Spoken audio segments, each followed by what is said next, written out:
పెద్ద పెద్ద ఇండ్లు, పెద్ద పెద్ద కార్లు, ఎకరాలకు ఎకరాల భూములు, బంగారం, వెండి, వజ్రాలకు కోట్ల రూపాయలు వలుకుతాయి.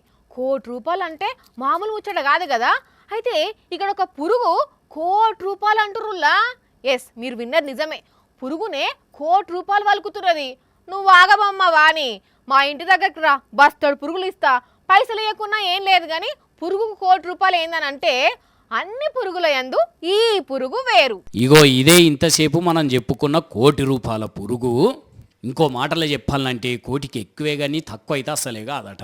అవును, అంత డిమాండ్ దీనికి. ఏవుకొర్రీ ఇట్లాంటి నల్ల పురుగులు మా ఇంటి దగ్గర తుమ్మ చెట్టుకు మస్తున్నాయి అంటారా? అవన్నీ ఉత్తుత్తయ్యనులా. ఇది స్టాక్ బీటీలు, తోపు తురుంకాను, మందు గోళీల వాడకంలో మస్తు పనిచేస్తుందట. అందుకే దీనికి ఇంత ఖరీదు. అనకాపల్లి జిల్లా చీడికాడ మండలం కోనాంలో చంటి అనే ఈ అన్న అడవికి పోతే వింతగా కనబడ్డదట.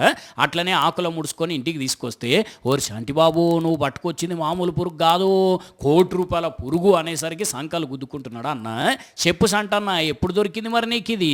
వారం కిందట మరి పురుగు అయితే దొరకడం జరిగింది. ఇది స్టాక్ బీట్లెన్స్ అంటారు సార్ దీన్ని.